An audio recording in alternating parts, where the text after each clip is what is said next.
En la próxima hora, un gran tema nacional será sometido al juicio de la opinión. Tendremos un fiscal y un defensor. Ustedes darán el veredicto. Modera Claudia Cano. Hola, ¿qué tal? Muy buenas noches. De nuevo, bienvenidos. Estamos en Veredicto, el programa de los grandes debates a nivel nacional que se transmite aquí por el Canal 1. En medio de la grave crisis climática que actualmente afronta el país a raíz del fenómeno del Niño, pues se han visto disminuidos los embalses y también se han registrado algunos daños en la infraestructura energética del país. A raíz de esto, precisamente de lo que ha ocurrido, el exministro de Minas y Energía, Amílcar Acosta, ha lanzado una propuesta y es adelantar en 60 minutos el horario en nuestro país.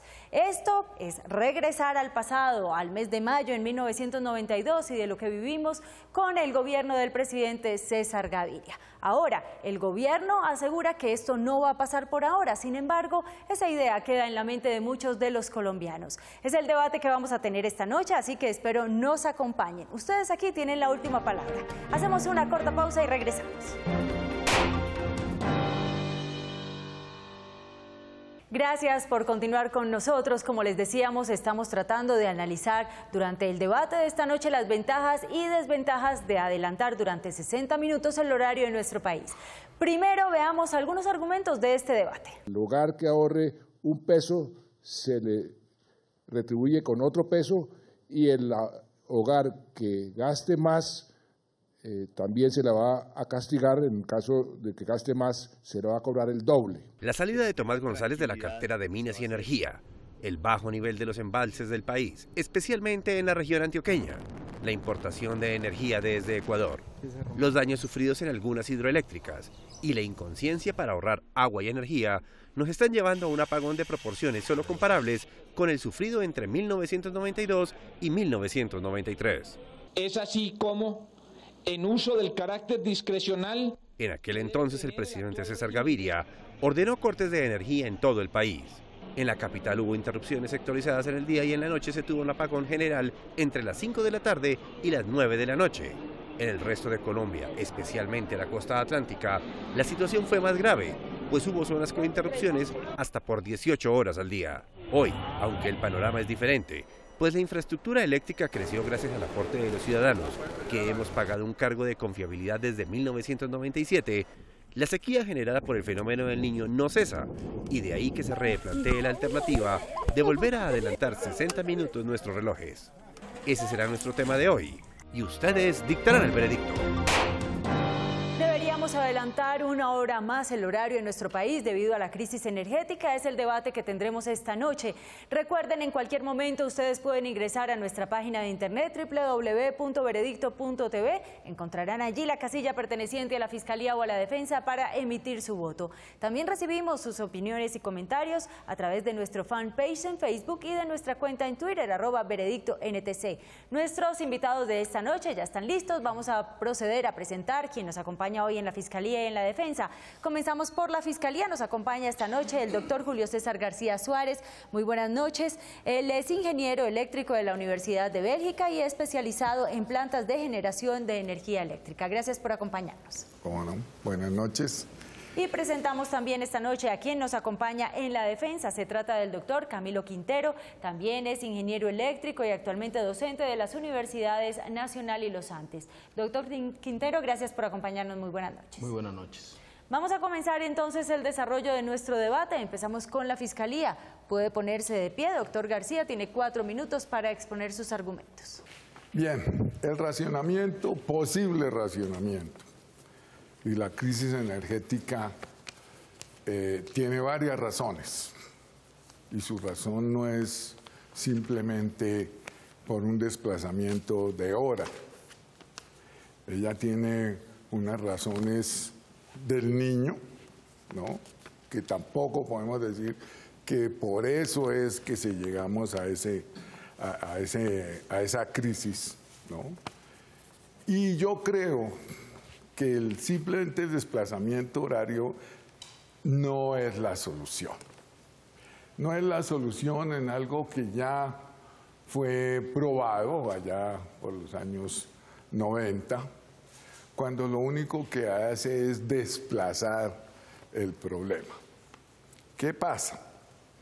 Nosotros podemos ver que los niños que van a salir entonces al colegio a las 4 de la mañana o en lugar de las 5, ya pasamos por eso, que simplemente en los colegios va a seguir el mismo gasto. ¿Qué pasa en las industrias? En las industrias iríamos nosotros a decir que es que vamos a aprovechar la luz del día. O sea que en lugar de comenzar a las 8, comenzaríamos a las 7.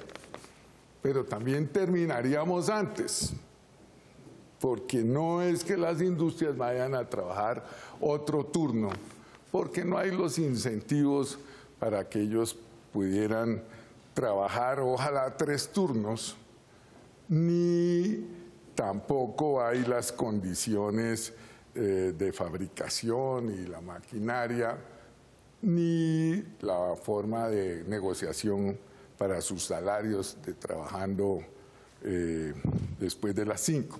Entonces, ¿qué pasa? Vamos a llegar a las 4 de la tarde en lugar de llegar a las 5. En Colombia hay 2 picos muy claros de consumo de energía eléctrica, que es el pico a las 11 de la mañana, pues está la industria y el comercio, y el gran pico que es de las 6:30 a las 9:30 de la noche. Es el pico que yo llamo de la olla y la telenovela. Entonces, ese pico sí nos preocupa, porque el colchón se vino a hacer cada vez más pequeño, por una parte por la falta de agua y la otra por el inconveniente con estas térmicas, y otra que se ha venido dejando, y es que las plantas nuestras grandes tienen ya 30 años, y eso es el comienzo solamente de unas muy posibles averías y problemas que vayamos a tener. Lo voy a invitar a que, estando ahí de pie, responda a la siguiente pregunta, que en su caso la formula el doctor Alpidio Godoy, miembro del Consejo Colombiano de Eficiencia Energética. Todo apunta a que tenemos un gran déficit de generación de electricidad. Especialmente las hidroeléctricas han llegado a un nivel muy bajo. El ministro siempre ha dicho que se basan en los estudios de XM. Sin embargo, no han dado señales o respuesta a una cuestión que se llama el derrateo de las hidroeléctricas trabajando a bajos niveles. ¿Será que el gas natural que Ecopetrol está gestionando importar de Venezuela es la solución? Mire, el gas natural nunca va a poder reemplazar la magnitud de unas centrales hidroeléctricas. Ese es el problema que estábamos hablando. Estas hidroeléctricas en cualquier momento ya se acercaron a su vida útil, y estos mantenimientos tendrían que haber comenzado mucho antes. El gas de Venezuela, que se ha demorado, no sabemos cuándo llega, o que puede llegar de otro lado, ya sabemos que es un combustible que no va a tener el mismo precio que el volumen de agua, que los metros cúbicos. De tal manera que para mí es rápidamente mirar estas hidroeléctricas, bienvenido si hay gas, para paliar mientras tanto, como se ha pensado con las térmicas actuales, y rogar que no tengamos más desastres, que no se nos junte lo de Guadalupe con un Chivor y un Guavio, ¿no? Porque ahí sí quedamos al calor de las velas. Muchas gracias, puede tomar asiento. Gracias. Para complementar su posición vamos a invitar aquí a pasar al estrado a su testigo. Se trata del señor Diego García, él es ex concejal de Bogotá por la Alianza Verde, ingeniero ambiental y sanitario de la Universidad de La Salle, especialista en gerencia de recursos naturales de la Universidad Distrital, tiene una maestría en seguridad humana, eficiencia energética y adaptación al cambio climático de la Universidad Valparaíso de Chile. Señor García, gracias por acompañarnos. Muchas gracias. Comencemos con el interrogatorio de la Fiscalía. Señor García. ¿Usted cree que la crisis actual es atribuible solamente al fenómeno del Niño? Bueno, el apagón, cuando se establece en el año 92, precisamente fue el resultado de hacernos creer al país que no teníamos la energía suficiente a costa de una situación climática. O sea, le están echando la culpa al clima en el año 92. Hoy, de manera desafortunada, entendemos que el calentamiento es una realidad, que existe, que lo palpamos en muchos territorios, pero lo que le está sucediendo al país precisamente es la repetición de los problemas administrativos y técnicos que han tenido los responsables del manejo de electricidad en Colombia. Miren que lo que sucedió posterior a ese asunto en el 90, cuando se genera el apagón, son dos leyes, la 142 y la 143. Una lógica de privatización frente al tema de la mercantilización que se está haciendo en este caso de una necesidad vital para las ciudades, que es el de la energía, y nos llevan entonces a un proceso fuerte, masivo de convocatoria para generar unas posibilidades económicas, financieras, a través de diferentes empresas para negociar con el tema de la electricidad. Yo siento que el fenómeno, sin duda, que está presentándose del Niño está afectando, pero la comisión en ese entonces dijo que está atribuido en un 20%. Entonces yo creería que hoy se vuelve a repetir la historia. Yo creería que no es el fenómeno del Niño, por el que seguramente este gobierno del presidente Santos está tomando la decisión de querer nuevamente envolvernos en la lógica de que tenemos entonces que hacer un cambio en el uso horario del país. Siento que lo que se nos viene seguramente es un régimen tarifario, siento que lo que se viene seguramente es un proceso de reafirmar esas políticas que se tienen privatizadoras, y yo creo que en este momento no hay un entendimiento frente a lo que está sucediendo en el hecho de seguir generando dependencia con las hidroeléctricas. Hoy se demuestra que represar los ríos no tiene ninguna posibilidad de hacer que en el país funcionen los mecanismos de llegar a todos los territorios de electricidad. Entonces yo estoy sintiendo que hay gato encerrado en lo que se está significando esta medida por parte del gobierno nacional, y ojalá no nos sorprenda como nos sorprendió en el 90, con dos leyes privatizadoras, que además una de ellas crea un fondo, ellos les crean una posibilidad de unos cargos de capacidad, de unos cargos de confiabilidad, que habrá que preguntar entonces cuáles han sido los destinos de ese tipo de cargos a las tarifas que se han asumido, porque el mal manejo es el que hoy nos tiene en esta decisión equivocada del presidente, meternos en el apagón. Pero se ahorró en ese entonces, porque según los argumentos que acaba de presentar el señor García, no funcionaría. No hay una posibilidad de que nosotros atribuamos únicamente a eso. Claro que hay una eficiencia energética. El hecho de que nosotros cambiemos la hora, sin duda unas posibilidades para que el país pues tenga unas utilizaciones mejores de la energía. Lo que pasa es que eso funciona como cortinas de humo. Entonces nos hacen entender que bajo el cambio del horario, con esos niveles de eficiencia energética, tenemos posibilidades entonces de poder hacer que el uso o el consumo más bien y la demanda se pueda disminuir. Hay que decirle al país de frente que el problema es administrativo, que el problema es técnico, que el problema es de corrupción. Yo siento que la mayor gravedad, más allá del fenómeno del Niño y las crisis climáticas que tenemos es el mal manejo que ha tenido el sector energético en el país, que se repite hoy 20 años después. Es que no nos pueden repetir la historia, algunos ni habían nacido, no entienden qué es el apagón, y hoy estamos contando y repitiendo la historia diciéndoles que fue una situación tomada en su momento por situaciones similares a estas, que seguramente en un estudio van a demostrar que son problemas del orden técnico, administrativo, como lo decía mi fiscal. Doctor, otra pregunta. Bien. Las energías... Lo puedo hacer desde su puesto. Sí, las energías renovables, doctor. ¿Cuáles cree que usted que son las más posibles que pudiéramos utilizar aquí? Tenemos una dependencia al petróleo en nuestras economías bastante alta. Entonces yo creo que es por allí donde está la lógica seguramente de desfosilizar el tema de la economía. Pero también estamos creyendo nosotros que las ventajas montañosas que hay y la riqueza en los ríos, entonces nos dan pie a utilizar unas tecnologías que ya son obsoletas. Las hidroeléctricas en el mundo son obsoletas. El mundo tiende a hacer utilización de otro tipo de energías alternativas. Japón desarrolla un proyecto eólico de grandes proporciones, que ya tiene demostraciones en sus resultados.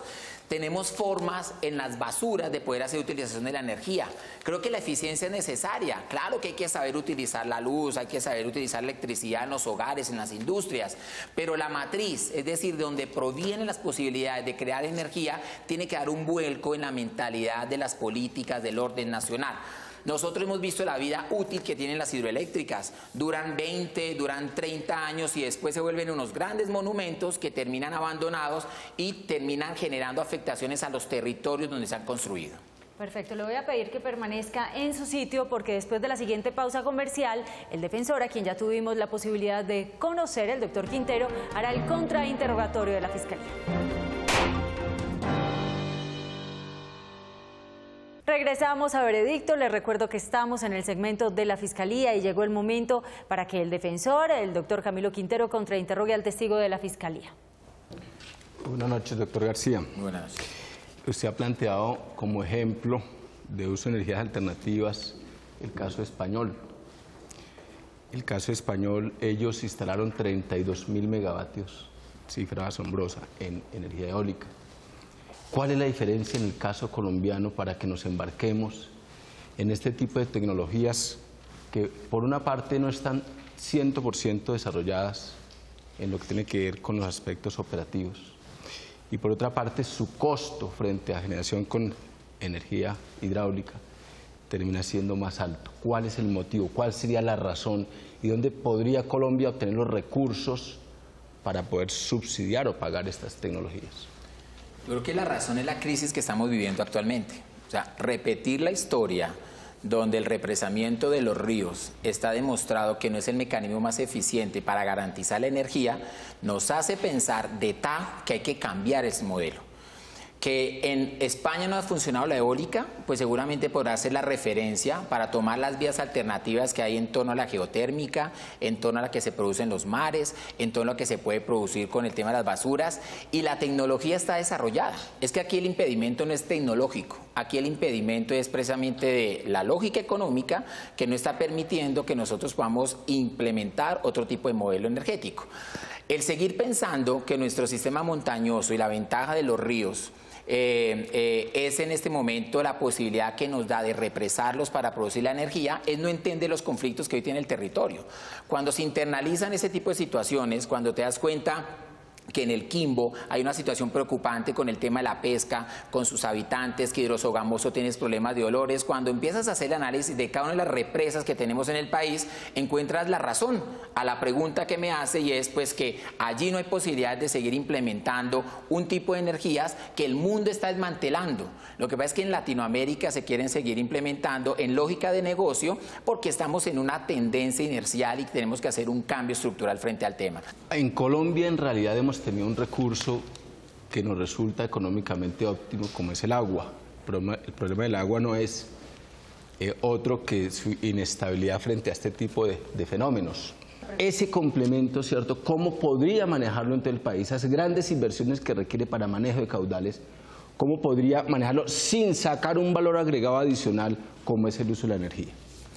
Nosotros tenemos que pensar que la potencialidad que tenemos como país está precisamente en sus ríos y la diversidad biológica que estos generan. El almacenamiento que hoy está generando los conflictos territoriales están volviéndonos a demostrar que entramos en crisis energética cada vez que utilizamos ese tipo de sistema. Entonces yo creo que ya es hora de darnos la posibilidad más bien de mirar esos proyectos en La Guajira, en el Amazonas, en donde no se les ha llevado la energía, y en poderles decir que de manera alternativa allí se pueden empezar a dar esas posibilidades experimentales de mostrar que la energía se puede hacer de otra manera. Perfecto. A ambos muchísimas gracias. Nosotros vamos a hacer una breve pausa comercial, no sin antes recordarles que ustedes pueden ingresar a nuestra página de internet www.veredicto.tv para emitir su voto. Regresamos para escuchar los argumentos de la defensa. Ya volvemos. Regresamos a Veredicto. Ustedes ya tuvieron la oportunidad de escuchar los argumentos de la Fiscalía. Ahora vamos a escuchar también la exposición que tiene la defensa. Doctor Quintero, puede ponerse de pie, tiene 4 minutos para exponer sus argumentos. Buenas noches. Como lo dijo el doctor Julio, el año 92 el país se vio abocado a una situación crítica en lo energético. Hoy estamos más de 20 años después en una situación similar desde el punto de vista energético, pero muy diferente, ¿cierto?, del sector. Pretender politizar una situación de estas sería erróneo, o pretender señalar una tecnología sí que sería peor. El país hoy en día cuenta con expansión asegurada incluso hasta el 2018, teniendo grandes proyectos que van a asegurar el suministro de energía a futuro. Hoy en día se tiene una expansión a carbón, se tiene expansión a gas. Y es cierto que el país está enfrentando una situación difícil, Respecto a la situación, si eso no es conveniente, adoptar una medida como el tema de adelantar la hora, la famosa hora Gaviria, que en realidad no es la hora Gaviria, en muchas partes del mundo se adoptan este tipo de medidas que conllevan a que el usuario utilice más la energía o la luz solar, la luz del día, y en general aquellas actividades que lo permiten. En Colombia, más o menos el 42% de la demanda de energía eléctrica es residencial. Hace unos años, o más exactamente el año 92, probablemente era mayor, ¿cierto?, el sector industrial que lo que es hoy en día. Hoy en día apenas el 30% es industrial. La industria tiene una cuestión que ignoró el doctor Julio cuando hizo su exposición, y es que en realidad la industria tiene mediana, pequeña y gran industria. La gran industria produce en 3 turnos, y sobre ese tipo de industria pues serían muy pocos los resultados que se podrían obtener. Sobre la mediana industria puede obtenerse algún grado de desplazamiento en el consumo y algún grado de efectos sobre iluminación, y sobre los hogares también, ¿cierto? Ojo, hay mucha diferencia del sector rural al sector urbano. El comercio hoy en día empieza su actividad después de la actividad laboral. Después de las 5 de la tarde, la mayoría de los empleados en las ciudades se desplazan hacia los centros comerciales. Si logramos que parte de esa migración se haga una hora antes y se aproveche la luz del día un tiempo más, probablemente eso va a arrojar, ¿cierto?, un ahorro de energía. Yo no descarto que con esta situación, lamentable además, ¿cierto?, deba probablemente el país tener que afrontar una decisión de racionar energía, más allá que la simple hora Gaviria, probablemente tenga que hacerlo. Decir que eso es por desgreño administrativo o decir que eso es por corrupción, pues me parece que no sería justo. El sector eléctrico, como lo dijeron, a raíz de la ley 142 del año 94, se reestructuró, y las decisiones que se vienen tomando se toman a la luz de procesos competitivos, donde son los mismos agentes que van a prestar el servicio los que deciden qué tecnología adoptar.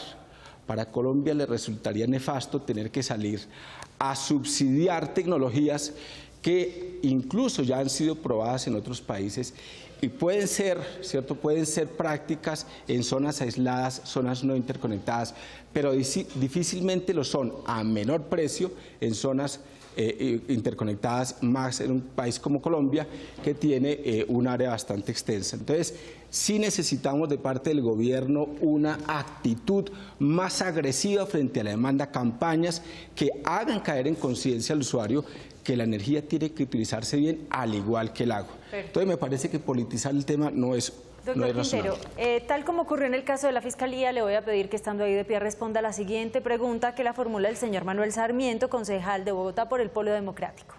Los colombianos hemos pagado 14 billones de pesos por cargo por confiabilidad, y esa plata precisamente o supuestamente era para evitar razonamientos y altos costos de las tarifas de energía y en épocas de estrechez como la actual.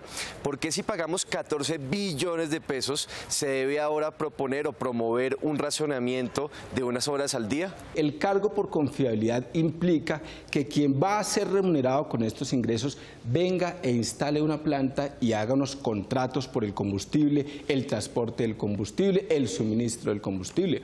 O sea, no es nomás entregarle unos dineros a un generador para que no haga nada. A través de todos estos últimos 20 años, porque en realidad el cargo está desde el año 96 con otro nombre, ¿cierto?, las inversiones se han hecho y las plantas están ahí.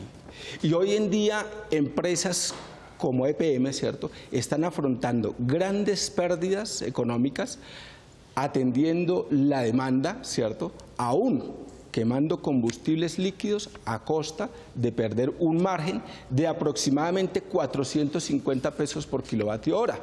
Entonces, hay que profundizar en estas cifras, ¿cierto?, y saber que quienes han recibido cargo lo han recibido una vez están instalados y una vez empiezan a poner esa energía disponible en el sistema. Entonces, me parece que la cuenta hay que hacerla bien hecha, ¿cierto? Y que hay que ir y mirar en realidad si esta gente ha tenido unas rentas excesivas o simplemente han hecho las inversiones que se les solicitó hacer y han cumplido con poner esa energía disponible para el sistema. Perfecto. Lo que yo veo es que así ha sido. Doctor Quintero, muchas gracias. Puede tomar asiento. Para complementar su postura, vamos a invitar a su testigo a pasar aquí al estrado. Se trata del doctor Diego Otero, ex viceministro de Minas y Energía, ingeniero electricista de la Universidad de los Andes, tiene maestría y doctorado en Economía en la Universidad de Pensilvania, exdirector del Departamento de Economía de la Universidad Central. Doctor Otero, gracias por acompañarnos nuevamente. Muy buenas noches. Muy buenas noches. Comencemos con el interrogatorio por parte de la defensa. Diego, cuéntenos desde su óptica y de su amplio conocimiento del sector, ¿cuál considera que sería el impacto de una decisión equivocada de no adoptar este tipo de medidas, ¿cierto?, de desplazar la hora frente a una condición como la que estamos viviendo en el tema energético? Mira, ya tú dijiste que el consumo residencial es cerca del 42%, 25%. Y de esa, la mitad es iluminación. O sea que el hecho de adelantar la hora para que la gente, cuando levante, haya luz y no consume electricidad, pues va a lugar a un ahorro de energía. Eso no quiere decir que con eso se va a resolver cualquier posibilidad de razonamiento eléctrico. Se trata de disminuirla, que en lugar de tener 3 horas se tengan 2 horas, por ejemplo, de razonamiento diario. Entonces es una medida buena. Además que la tienen adaptada en muchos países del mundo, ¿no? España la tiene adoptado y no la adopta no porque tengan problemas de energía eléctrica, sino por eficiencia energética, porque se trata de utilizar menos recursos energéticos no renovables o que producen polución. México la tiene. O sea, hay muchos países del mundo que tienen esta medida y no veo por qué Colombia no la puede adoptar, aún en épocas que no tengamos racionamiento eléctrico, para hacer un mejor uso de los recursos energéticos. No podemos despilfarrarlos. Y eso creo que es muy importante. ¿Y qué piensa de esa segunda alternativa o propuesta también del exministro de Minas, Amílcar Acosta, en el sentido de generar un pico y placa de horas valla y una tarifa diferencial? Mire, eso no se aplicaría aquí porque si usted pone una tarifa pico alta, el consumo de energía se desplaza. Simplemente no resolvería el problema de pico, es decir, si hay problemas de capacidad instalada, para que no haya razonamiento en la parte pico. Pero lo que es el consumo de energía eléctrica no se cambia, o sea, el pico se podía desplazar. Así que eso es importante para poder mejorar lo que llamamos los ingenieros electricistas la curva de demanda, que sea más plana, que no haya picos, ¿no? Pico alto, sino tratar de disminuirlo. Pero eso, el impacto es si tenemos problemas de capacidad instalada, es decir, si salen plantas térmicas actualmente o hidroeléctricas de servicio, ahí sí tendríamos problemas de capacidad instalada. Hoy el problema es de energía, fundamentalmente. Siguiente pregunta. Diego, pero me quedó todavía parte de la pregunta sin responder, ¿cierto? Es, ¿cuál considera que es el impacto de que no se adopten este tipo de medidas oportunamente? Bueno, el cálculo no es fácil, pero fácilmente uno podría reducir el consumo del sector residencial en un 5%. O sea, uno podría fácilmente tener 2 gigavatios diarios, 2 a 3 gigavatios diarios que se ahorran. Podría ser más, ¿no? Pero eso es muy importante, porque es un impacto grande. Imagínate, hoy cualquier gigavatio hora que se ahorre es importante. Con la salida de Guatapé, que salieron 2.000 megavatios, eso casi que salieron, no estoy seguro, pero creo como 10, 14 gigavatios. O sea, mire, reducir 3 gigavatios hora de consumo de energía eléctrica es importantísimo en este momento. Casi que eso puede implicar 1 hora menos de razonamiento eléctrico diario. Perfecto. Vamos a comenzar con el contrainterrogatorio por parte de la Fiscalía. Doctor García. Sí, Diego, una precisión. Si se adelanta la hora, pues nos vamos a adelantar, es más oscuro. Tal vez lo que vamos a tener es más luces al final del día. No, es que en lugar de usted levantarse a las 4, se está levantando a las 5 de la mañana, que es diferente. No. Cuando hay más luz, esa es la idea. No, esa es la idea, claro, esa es la idea. No es levantarse más temprano, porque más temprano no hay luz. Es levantar es más tarde, es decir, que en lugar de levantarme hoy a las 5, me levanto hoy a las 6. Pero así no fue la vez pasada. Pero en la hora Gaviria era al contrario. Fue al contrario. No puede ser así. Uno veía ese espectáculo de los niños ahí, unas señoras como unas brujas a las 4 de la mañana. Adelantarla precisamente para que usted utilice más luz solar por la mañana. Esa es la idea. Pero ojo con eso, la vez pasada fue totalmente distinto. Bueno, yo no estoy hablando de la vez pasada, yo estoy hablando de lo que hay que hacer ahora. Pero lo que me dice es adelantar precisamente. Entonces lo que hoy era la costumbre de levantarse a las 5, me lo voy a hacer porque esas 5 ahora van a ser las 6, ¿sí? Entonces me tengo que levantar a las 4 de la mañana. No, se levanta a las 6, es lo que se trata. Que usted sea a la hora de hoy, que es a las 5, que se levante a las 6, es lo que se trata. Pero así no fue la concepción. No, pero es que yo no estoy hablando de lo que pasó. Bueno, pero estoy hablando hoy de eso. Lo otro es que es cierto que ya nosotros estamos entrando en las PCH y en las MCH. Eso es otra de las políticas que tiene que quedar clara. Llevamos 2 años con nuestra 1715 ahí pataleando, que es la nueva ley para lo de las energías renovables. Y esa reglamentación, esa normatividad, yo no la veo todavía completa. Pues, y eso... No, yo estoy de acuerdo con lo de las energías renovables. O sea nosotros tenemos que tener una mezcla de fuente de generación, ¿sí? Hidroeléctrica, porque es un país rico de hidroeléctrica. Mire, es que en el resto del mundo, en Europa y Estados Unidos, ya todas las hidroeléctricas están construidas hace años. Entonces, ellos tienen que utilizar otras tecnologías. Nosotros debemos seguir usando hidroeléctricas porque tenemos una riqueza muy grande de hidroeléctricas, pero eso no quiere decir que usemos térmicas de gas, de carbón, que usemos energía solar. Por ejemplo, yo soy muy partidario de utilizar energía solar por cantidades. Eso ya está haciendo en muchas partes. Y en algunos sitios energía eólica, pero para mí, por ejemplo, energía solar es muy importante. Biomasa, por ejemplo, en las zonas rurales. Utilizar las basuras, por ejemplo, para generar energía eléctrica. O sea, hay que hacer un mix, pero de todas maneras Colombia, porque tiene una riqueza hoy grande en hidroeléctricas, hay que seguir construyendo hidroeléctricas. Hay que seguir construyendo. Lo que pasa es que, mire, hasta ahora no tenemos razonamiento eléctrico. Lo que estamos diciendo es que si no llueve, hay posibilidad de razonamiento eléctrico, pero es que ese fenómeno, 2 veces inviernos que sean veranos, es una cosa súper improbable. Eso fue lo que ocurrió en el 92. Pero, doctor Otero, tal como lo decía el doctor García, también hay corrupción, también hay falta de mantenimiento. Mira, yo no puedo hablar de corrupción, me queda muy difícil porque no tengo ninguna prueba y me queda muy difícil. Mira, mantenimiento no sé, no creo. Lo que pasa es que las térmicas están utilizando a plena carga, como 8 meses. Mire, tiene que sufrir, obligatoriamente.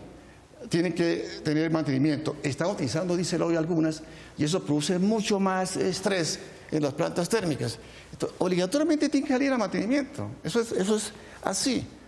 Eso es necesario. Eso no quiere decir que haya corrupción o que haya un mal manejo administrativo. O sea, a mí me queda muy difícil decir que hay corrupción porque no tengo pruebas y no lo hago. Muchas gracias, doctor Otero. Termina aquí el interrogatorio por parte de la defensa y de la fiscalía.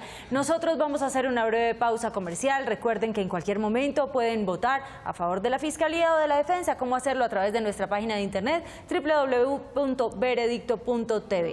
Regresamos para escuchar los alegatos de conclusión. Regresamos a Veredicto. Llegó el momento de escuchar los alegatos de conclusión. Comenzamos con la Fiscalía, doctor García Suárez. Bueno, nuestro convencimiento y mi convencimiento es que ese pico de las 6 a las 9 de la noche, ese es el problema.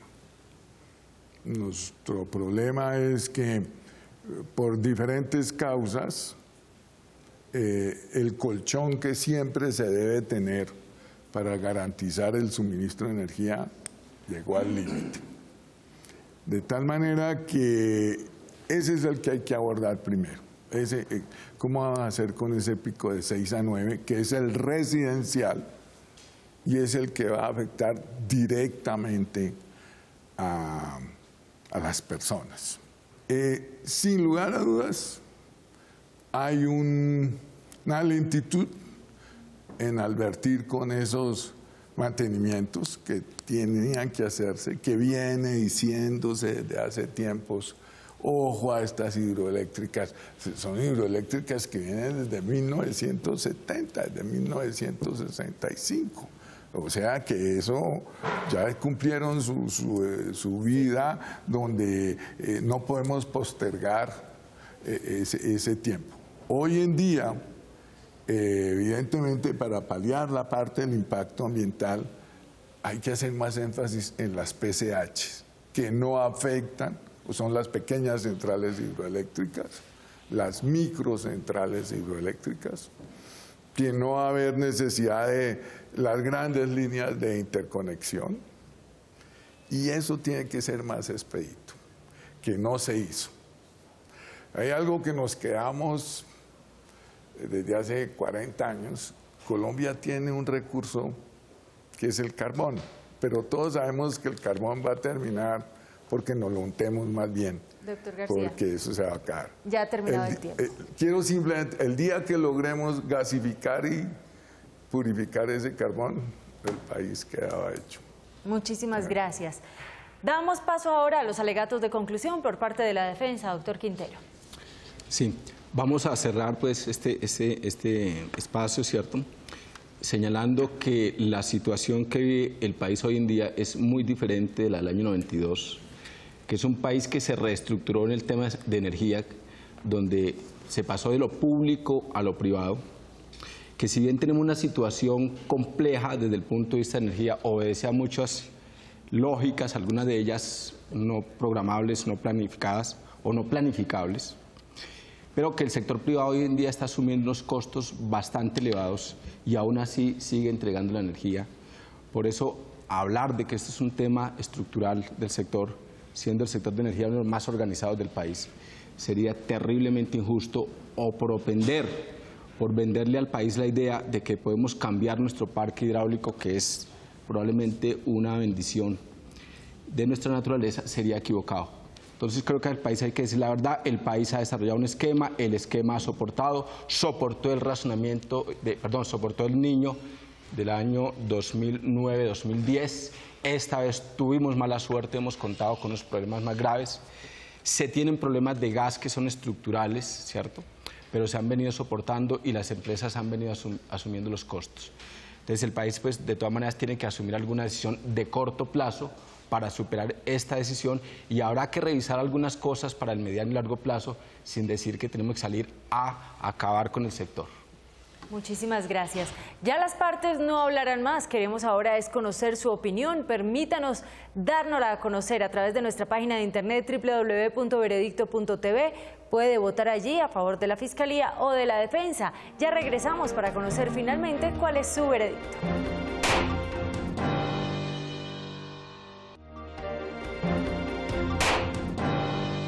Debemos adelantar 60 minutos nuestro horario debido a esta crisis energética. Es el debate que hemos tenido esta noche y ustedes a través de nuestra página de internet han votado lo siguiente.